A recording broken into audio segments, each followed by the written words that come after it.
Look, do you sometimes wake up and think to yourself, am I going nuts? All we seem to get in relation to this wretched coronavirus is negativism, alarmism and fear. There are very few syllables of hope and happiness.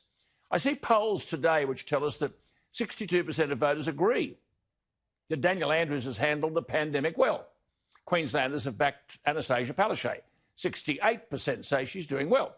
Voters say Scott Morrison has handled the pandemic well. And you might wonder how we get these figures. Well, it's easy. You see, from the outset, the prevailing mood generated by politicians was alarmism. Remember how there would not be enough intensive care beds? 150,000 people were going to die.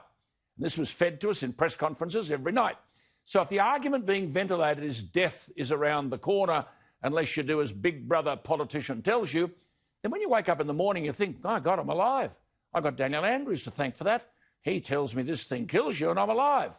It's rubbish, of course, but these politicians have thrived on fear. And that's why never once have they said 99% of all cases are mild. They won't tell us that today there are only 8 cases in Australia which are serious. They won't tell us that. I've said we need a national advertising campaign to tell us the facts and tell us the truth. We won't get that either. Governments won't do it. It'll expose them. Government won't tell us that in 3 sets of testing data compiled by officials in Massachusetts, New York and Nevada, 90% of people testing positive carried barely any virus. You see, we've been down this track before in relation to alarmism on a million fronts. I remember when this Dr. Paul Ehrlich was an international hero, like the Flannerys of this world, a Stanford University biologist. Oh, they're wonderful, these scientists, who said in 1967, I quote, "The time of famine is upon us, and it'll be at its worst and most disastrous by 1975. He was internationally acclaimed.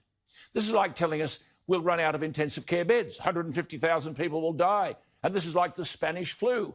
Fill people with alarmism and fear, and then they must be grateful when they manage to live. Fortunately, I've been around long enough to hear all this alarmist nonsense before. Do you remember Y2K? The Commonwealth Bank was testing over 61,000 systems.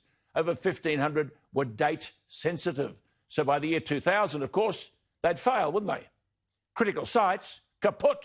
They'd all be buggered. The government even instituted a Y2K industry program, and we were told that call centres, operation centres and administrative buildings would cark it.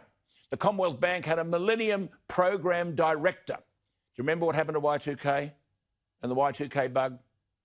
Why are we not told, as I read from the Federal Department of Health, 15th of September 2020, it's a week ago today, a heading, Australian Government Department of Health Therapeutic Goods Administration. Quote, the reliability of COVID-19 tests is uncertain due to the limited evidence base.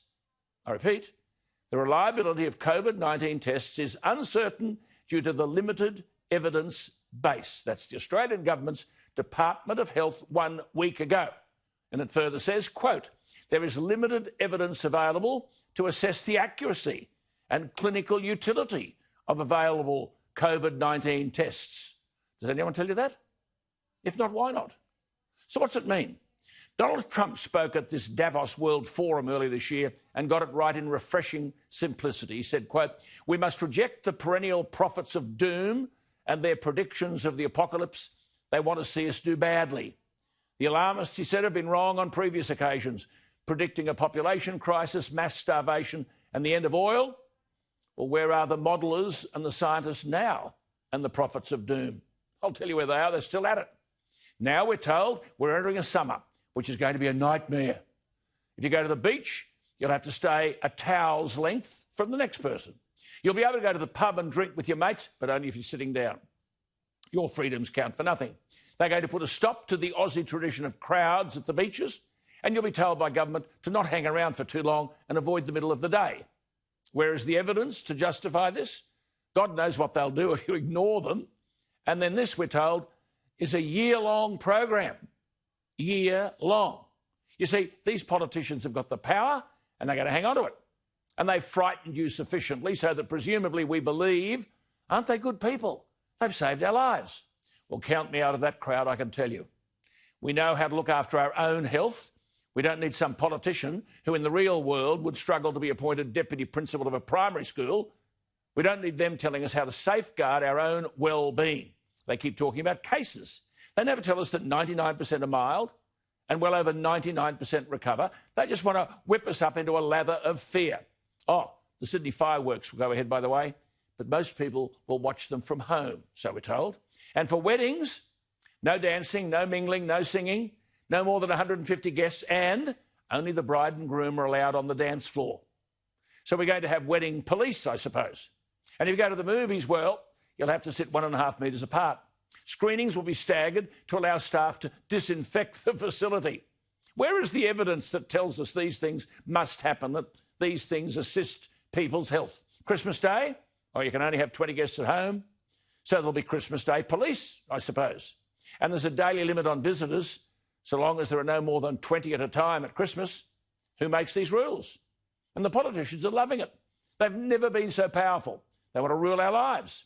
Yes, 968,000 people have died, so we're told. Have they died from coronavirus or with it? This is in the world. In Australia since February, 854 deaths. But 450 people die every day in Australia. 8 people are seriously ill. 8. You know what I mean when I say sometimes I wake up and think either I'm going nuts or the joint is going nuts. And these plans, we're now told today, are a year long. When will it end? Is this another Y2K job being done on us? Happiness out the window? Fear and alarmism are the uninvited guests, seemingly forever. Thank God for Donald Trump. How close was he to the truth when he branded those warning of out-of-control global warming and other environmental disasters? He said, the heirs of yesterday's foolish fortune tellers, the alarmists, have been wrong on previous occasions. He's dead right about that. But why will no one tell us what the Australian Government's Department of Health has issued in its regular update a week ago, September 15, I quote again, the reliability of COVID-19 tests is uncertain due to the limited evidence base. I think we're entitled to wake up in the morning thinking that the world's gone mad. Perhaps the final say should go to the Victorian strongman Daniel Andrews. This is what he said, quote, all of this can be avoided if people don't protest, because protest is not only selfish, it's stupid. Or what about this one? You would be surprised by how much would be avoided if people stop insisting on their personal freedoms, because insisting on human rights is not only selfish, it's stupid. Perhaps that prompts you to wonder why you even bother waking up. Oh, just a final thought. May I even be arrested for daring to say any of this?